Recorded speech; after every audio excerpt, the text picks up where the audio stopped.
அனைவருக்கும் வணக்கம். இன்றைக்கு நம்ம பேசக்கூடிய தலைப்பு தெய்வம் வாசலில் நிற்கிறதா. இது பொதுவாக நிறைய பேருக்கு இது என்ன அப்படிங்கிறது தெரியாது. சிலர் இந்த ஆன்மீகத்தில் இந்த சாமியோட அனுகிரகம் இருக்கக்கூடியவங்க, அதாவது சாமி அன்றது அப்படிம்பாங்க, சாமி அணையுது அப்படிம்பாங்க. அப்படி இருக்கக்கூடியவங்க அந்த ஒரு சிலர் இந்த சாமியோட ரொம்ப நெருக்கமாக இருக்கிறவங்க, வழிபாட்டு முறையில் இருக்கிறவங்களுக்கான ஒரு கேள்வி, அதுக்கான பதில். அது என்ன அப்படின்னு பார்த்தீங்கன்னா, குலதெய்வத்தை நல்லா கும்பிட்றாங்க, இல்லை வீட்டில் மாண்ட ஒரு தெய்வம், அதாவது நம்மளோட வாழ்ந்து மறைந்தவங்க, ஒரு பெண் தெய்வம், இப்படி இருக்கக்கூடியவங்க தெய்வமாக இருந்து அவங்களுக்கு நல்லதெல்லாம் செய்வாங்க. இப்படி இருக்கக்கூடிய சூழலில் ஏதோ ஒரு காரணத்தில் கனவில் இது மாதிரியெல்லாம் பார்த்திங்கன்னா, ஒரு குறி சொல்கிற இடத்துல, ஒரு பிரச்சனை பார்க்கக்கூடிய இடத்துல போய் பார்க்கும்போது உங்களோட தெய்வம் வெளியில் இருக்குது, வாசலில் இருக்குது, உள்ளே வர மாட்டேங்குதுன்னு அது கனவுலேயே நிறையா தெரியும். சில பேருக்கு இந்த சொப்பனத்தில் இது தெரியும், தெய்வம் உள்ளே வரமாட்டேங்குது அப்படின்னு. அது ஏன் வரமாட்டேங்குது, எதனால் வரமாட்டேங்குது அப்படின்னு சொல்லி ஒரு குழப்பம் இருக்கும்.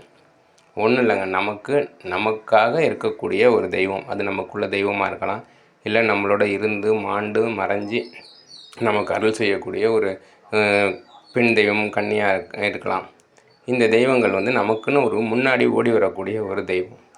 இப்படி இந்த தெய்வங்களை நம்ம வழிபட்டுக்கிட்டு வரோம். வருஷத்துக்கு ஒரு ஆடி மாதத்தில் பூஜை போடுறோம், ஒரு கஞ்சி காய்ச்சி ஊற்றி சாமி கும்பிட்றோம். இப்படி பல முறைகள் இருக்கும் அந்த வீட்டில் இருக்கக்கூடிய தெய்வங்களை வழிபடுறதுக்கு.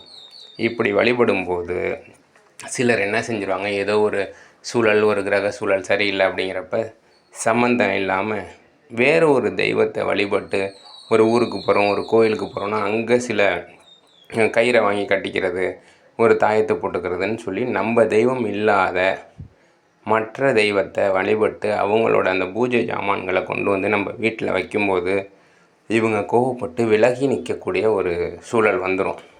இது சிலருக்கு தெரியாது. நல்லா யோசித்து பார்த்தீங்கன்னா தெரியும். ஏதோ ஒரு கோயிலுக்கு போயிருப்போம், அங்கே போய் நம்மளோட குற்றம் குறைய சொல்லிவிட்டு அங்கே ஒரு வேண்டுதலை வச்சுட்டு அங்கே அந்த கோயிலோட அது அவங்களோட குலதெய்வமாக இருக்கும், வேறு ஒருத்தவங்களோட குலதெய்வமாக இருக்கும், நம்ம தெய்வத்துக்கு முரண்பட்ட சில விஷயமா இருக்கும்.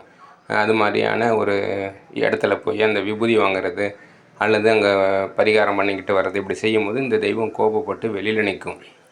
சரி, அப்படி ஆயிடுச்சு, இதுக்கு என்ன செய்யலாம் அப்படின்னு பார்த்தீங்கன்னா, ஒன்றும் இல்லை. நம்ம வீட்டில் அந்த யாருக்கு அந்த கனவு வருது அப்படிங்கிறவங்க நல்ல ஒரு நாள் வெள்ளிக்கிழமையில் குளிச்சுட்டு ஈரத்தோட வீட்டு வாசல் அங்கே ஒரு சூடம் ஏற்றி, வாசலில் சூடம் ஏற்றி, இனிமேல் அந்த தப்பு செய்ய மாட்டேன், என்னை மன்னிச்சிக்கோங்க, நீங்கள் பழையபடி உள்ளே வாங்க, எனக்கு எல்லாம் நல்லது செய்யுங்க, என்னை காமாடு தலைமாடு காத்து நில்லுங்க, எனக்கு நல்லது செய்யுங்க அப்படின்னு சொல்லி வீட்டுக்கு அழைக்கும்போது அவங்க உள்ளே வருவாங்க. திரும்பி எல்லாம் நல்லது நடக்கும். நன்றி, வணக்கம்.